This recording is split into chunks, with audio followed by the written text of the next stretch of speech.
Welcome to our weekly meditation, still in that period between Epiphany and Lent. And one or two thoughts tonight on Lament.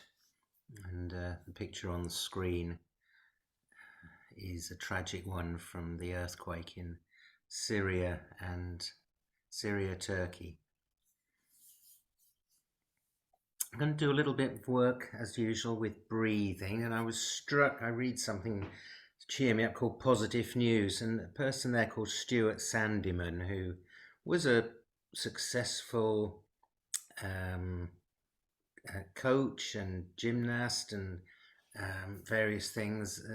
Tragically, his girlfriend died of cancer at a very young age, and he relates how a couple of months later his mother had got him as a present to attend a breathwork seminar, which he says he found incredibly powerful and deeply healing. It really helped him to deal with grief and reconnect to a part of me I had lost, he said. The more I practiced, the more energy I had and the calmer I felt. So as usual, we focus initially on our breathing. We adjust where we're sitting, feeling comfortable but upright if we can, feet firmly on the ground and connected, and hands resting in your lap or resting on the tops of your thighs. We bring the attention to the breath, breathing in through the nose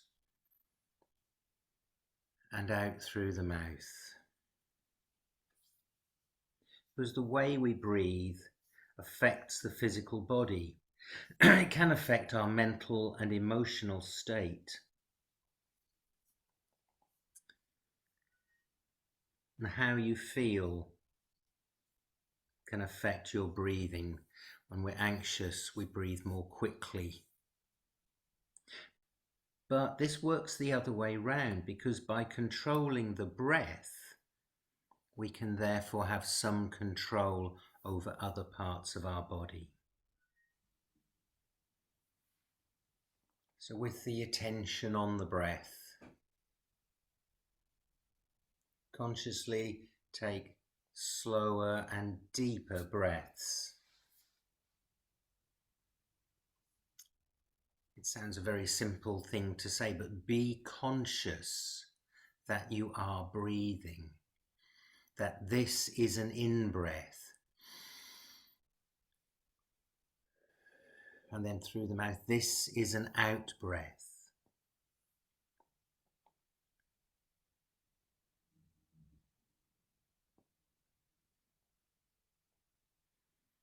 As people have said, and Stuart Sandeman says, you can use your breath to control your state.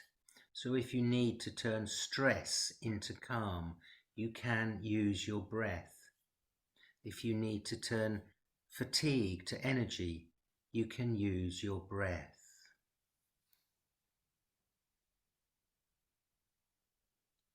Here tonight we're looking for calm and relaxation.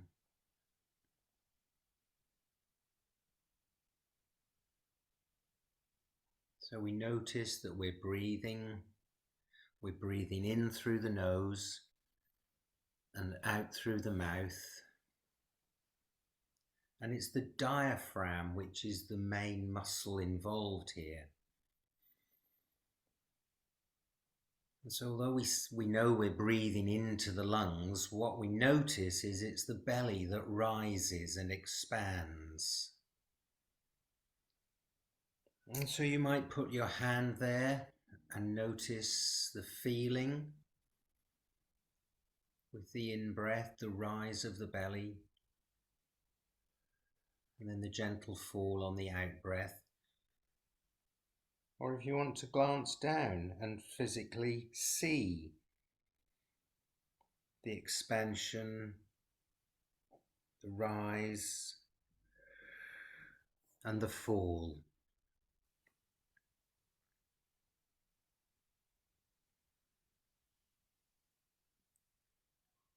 And as we get more adept at using our breath, we can use it to change how we feel.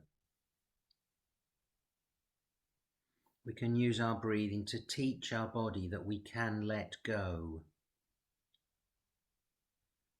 And our brain and our mind that we can start to let emotion go as well.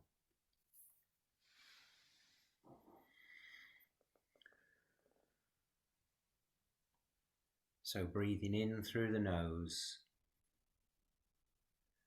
out through the mouth, noticing the rise and fall of the belly.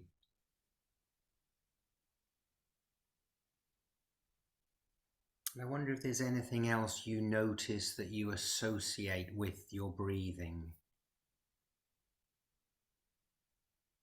Maybe there's a sound associated with the in-breath or the out-breath.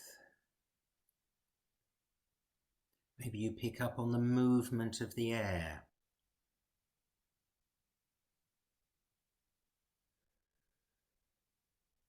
Or maybe you can sense a change in the temperature of the air breathed in and breathed out.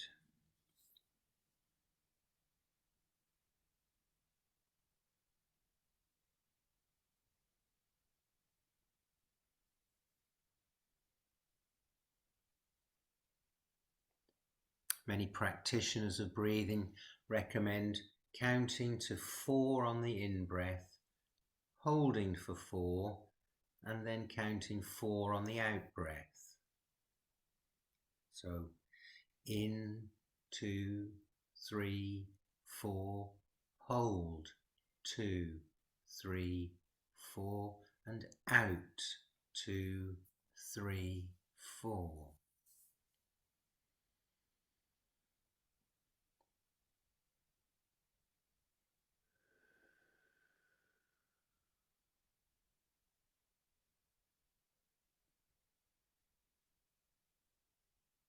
So if you just repeat that, counting to yourself,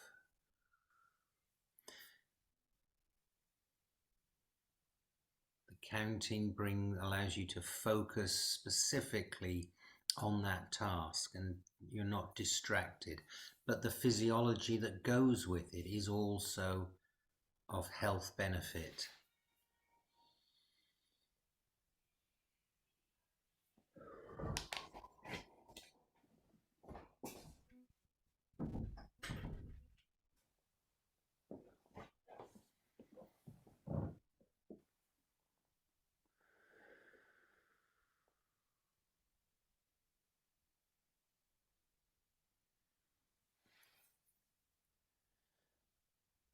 If you want to develop that exercise a little bit further, Stuart Sandeman recommends breathing in for 4, holding for 4, but then breathing out for 8, so that you're totally emptying your lungs. So if you'd like to try that, do so. But if it's too much, just stick to 4, 4 and 4.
I think that even just the simple breathing there, if you do that just for 5 minutes sometime during the day, there are huge benefits to that. The breathing out, completely emptying your lungs, can be a good way of releasing emotion, anxiety, letting tension drain out. A great one to do when you're stressed or nervous. And maybe thinking about some of the situations in our world at the moment, such as the earthquake in Syria, causes us to lament and not know what to do, can give rise to anxiety, helplessness. And there's plenty of instances of lament in the Hebrew scriptures, especially associated with the fall of Jerusalem and being deported to Babylon. But alongside those, there's often a theme of healing and reconciliation and care.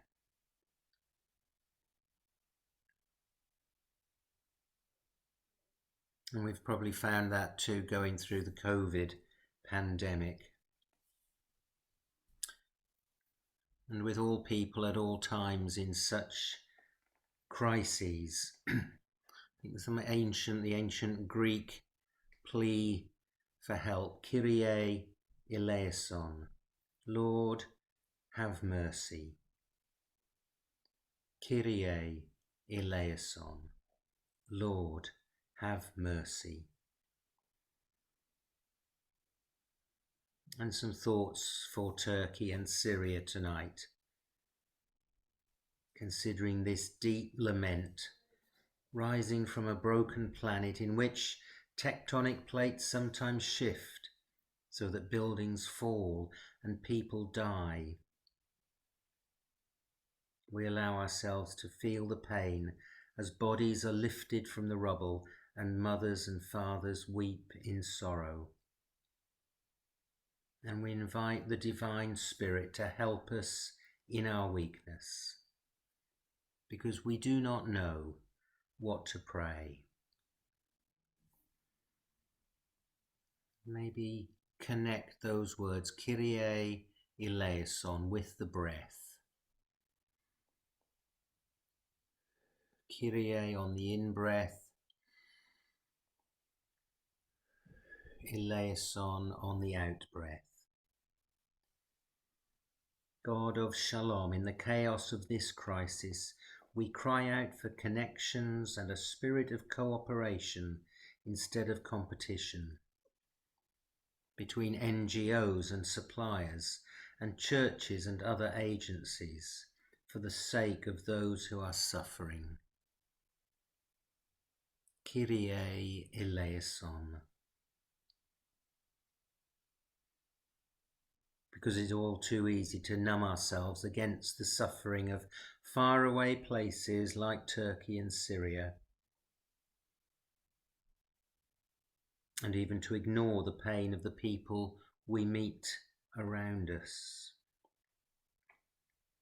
And so I choose to look at life a little more carefully this week, listening more intently and relating more empathetically, pausing whenever I discover pain to say again, Kyrie Eleison.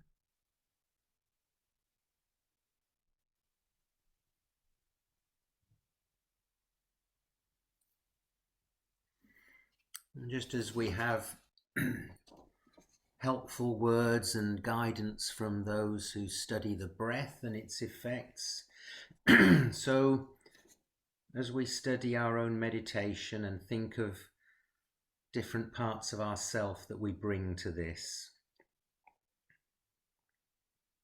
Richard Rohr offers guidance about how we interpret scripture that we read, or also how we deal with our own meditations and the challenge of distinguishing between the ego and the deeper self.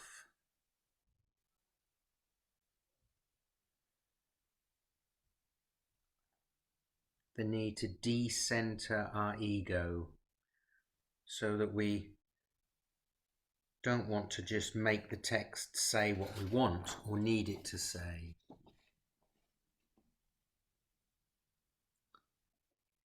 Time of prayer, perhaps, to get to an inner detachment where we're not trying to force our own thoughts onto a text or onto our time of silence, not looking for affirmation.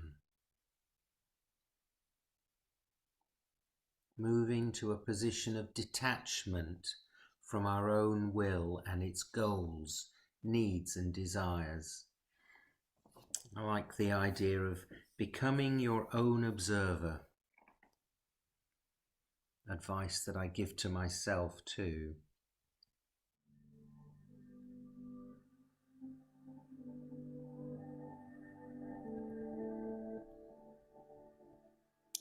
Maybe with some thoughts, and just hold the thoughts you have, any emotions that arise.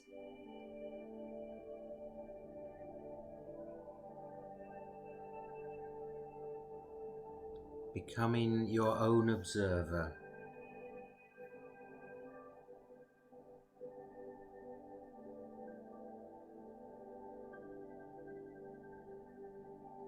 Whether that's of thoughts or physical feelings, a certain tenseness in the stomach I can detect as I look at these images. Or emotions of sadness or helplessness.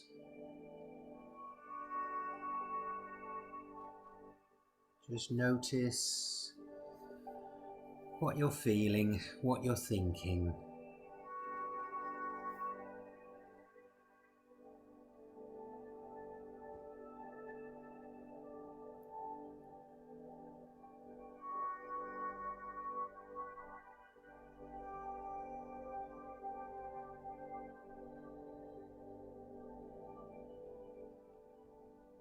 And then listen for a deeper voice that isn't our own. We will know that this isn't the ego because it will never shame or frighten us, but rather strengthen us even when it is challenging us.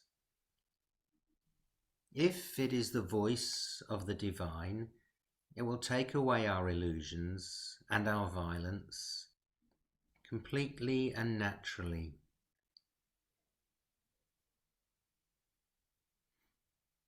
If as we read a text or we contemplate through meditation, if this leads our true self to experience love, joy, peace, patience, kindness, goodness, gentleness and self-control, then we can trust that this is from the deeper stream of wisdom. But if any negative or punitive emotions arise, such as morose delight, feelings of superiority, self-satisfaction, desire for revenge, or any thoughts of dismissal or exclusion, then this is still our own ego steering our ship.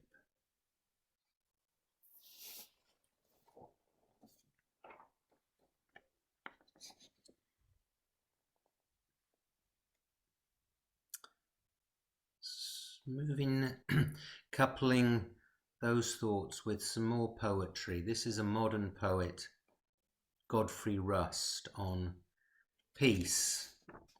I'm just reading the first part of this. The second part I'm saving for Lent. Peace. We say it is peaceful, but this is not peace. This is just the absence of noise. Somewhere noise goes on in the ambulance sirens, in the sweatshops in Asia, in the veins of the addict, in the minds of the wrongly imprisoned, and the mother of the cot death baby. The noise goes on, but we don't hear it. Our ears are plugged with the wax of self-importance. So we say it is peaceful, but it is not God's peace. This is the peace the world gives, and its real name is pride. We say he is at peace, but this is not peace. This is just the absence of life. Somewhere life goes on.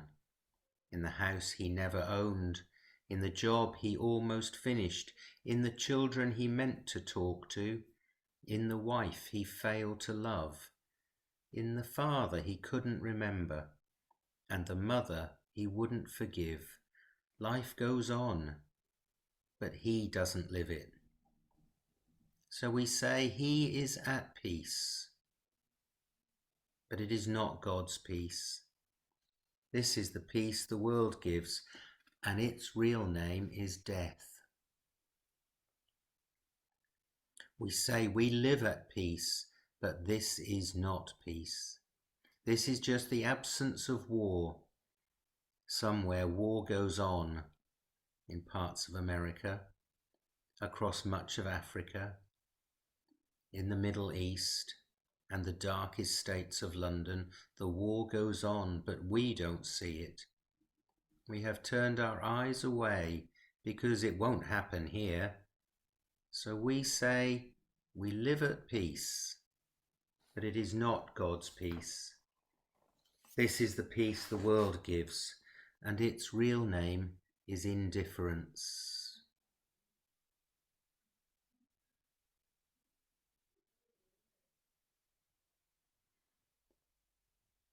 So there's plenty to lament. But as I said, at the same time, there is hope. Psalm 27 verses 4 and 5 talks of seeking the Lord in his temple. And now in our breathing, we take sacredness into our very selves, because we are the temple, and God is in a very real sense within us. Jesus demonstrates what it is to be fully human, and, wonder of wonders, part of what it is to be human is that we are divine.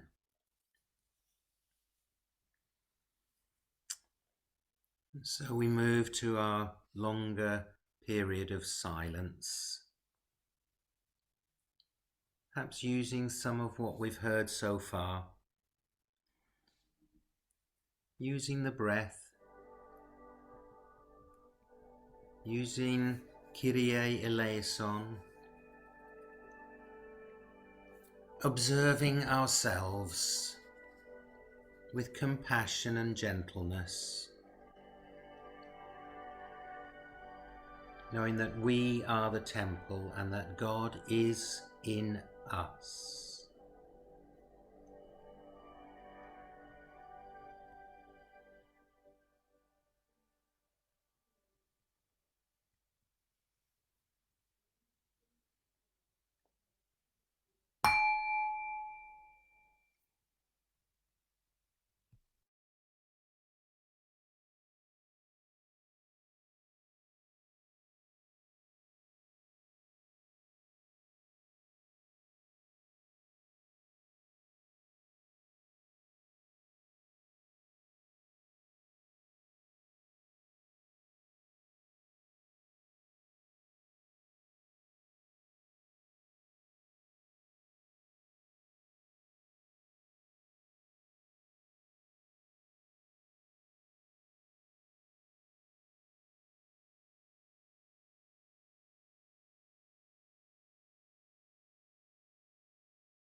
So we come out of our silence,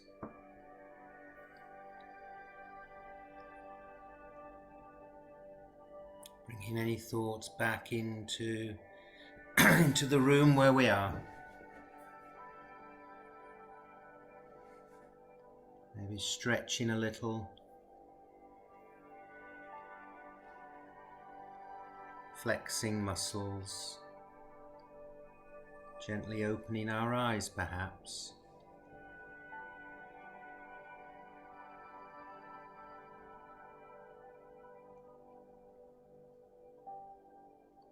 Being thankful for the time we've devoted here.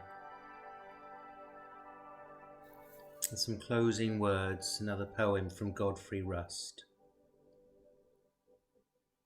A seed sown in a single human body blossomed to full flower in Galilee, drew men like fish out of the sparkling water, multiplied loaves with liberality, reflected back the origins of light, broke into pieces like a crust of bread, was poured out like a cup of undrunk wine, and like all natural things, at last was dead, but would yet prove to be perennial, rising with fiery petals of Pentecost to burn in us, like Moses' bush on Horeb, and will not be consumed, nor any lost. Truly lives in us. Amen.